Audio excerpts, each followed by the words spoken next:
सभी को जय मसीह की। परमेश्वर आप सभी को ब्लेस करे, आशीष करे। तो आज का हमारा विषय है जागते रहो।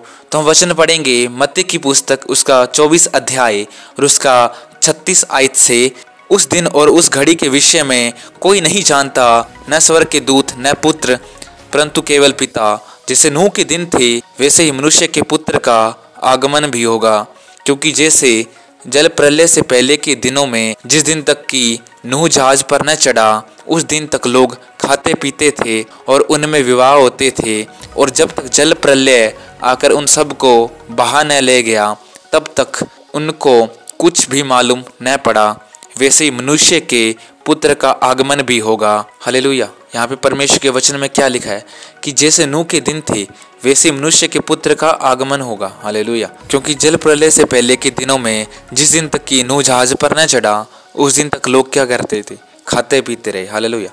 परमेश्वर का वचन हमें सिखा रहा है कि उस समय को कोई नहीं जानता जिस समय प्रभु का आगमन होगा, परंतु केवल पिता जानता है। प्रभु ने एक उदाहरण दिया है कि जिस प्रकार नूह के समय जब तक कि जल प्रलय नहीं आया तब तक लोग खाते पीते रहे और उनमें विवाह भी होते रहे। उसके बाद जल प्रलय आया तो सबको बहा ले गया। इस वचन के जरिए हमें पता चलता है कि लोग अपनी मस्ती में थे। नूह की बात उनमें से किसी ने नहीं मानी। इसी प्रकार आज भी परमेश्वर हमें जागते रहने के लिए कह रहा है। ये जागना मतलब अपने मन को जगाना है और परमेश्वर का धन्यवाद करते रहना है। अगर आप जाग गए हो तो अगला स्टेप है उसके पीछे चलना। मत्ती की पुस्तक उसका 16 अध्याय और उसका 24 आयत में लिखा है, तब यीशु ने अपने चेलों से कहा, यदि कोई मेरे पीछे आना चाहे तो अपने आप का इनकार करे और अपना क्रूस उठाए और मेरे पीछे हो ले। हालेलुया। अपने सारे मन से उसके पीछे हो लेना है। हालेलुया। बहुत से व्यक्ति कहेंगे कि हम उसके पीछे हो लिए हैं, परंतु परमेश्वर के वचन में क्या लिखा है कि अपने आप का इनकार करें। हालेलुया। अपने आप का इनकार करना भी ज़रूरी है। अपनी इच्छाओं को त्याग कर एक ऐसी ज़िंदगी जिए जो परमेश्वर चाहता है। हालेलुया। जब आप उसकी राहों पर चलोगे तो आपको कई कठिनाइयों का सामना करना पड़ेगा, बहुत सी परिस्थितियों से लड़ना पड़ेगा, और जब आप उन कठिनाइयों से लड़ोगे तो आप जयवंत होंगे। हालेलुया। आगे हम वचन पढ़ेंगे यूहन्ना की पुस्तक उसका 14 अध्याय और उसका 16 आयत से, यदि तुम मुझसे प्रेम रखते हो तो मेरी आज्ञाओं को मानोगे।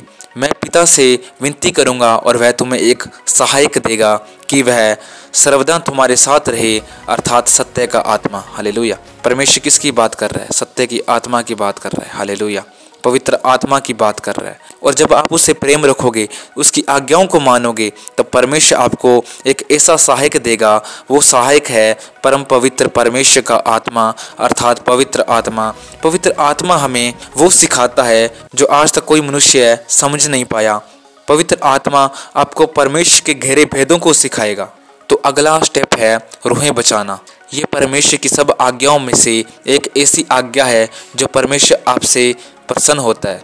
अगर आप बच गए हो तो आपको लोगों को भी बचाना है जो आज भी परमेश्वर को नहीं जानते और आज भी बुराई में जी रहे हैं, बहुत सी कठिनाइयों का सामना कर रहे हैं। और जब आप ऐसा करोगे तो आप परमेश्वर से वो सब कुछ हासिल कर सकते हो जो परमेश्वर आपको देगा। हालेलुया। वचन पर वापस आए तो परमेश्वर ने कहा जागते रहो, और जागते रहने के लिए परमेश्वर ने कहा। हालेलुया। और जब आप इन बातों में जाग गए तो परमेश्वर आपको कभी छोड़ेगा नहीं, आपको त्यागेगा नहीं, वो आपसे प्रेम रखेगा।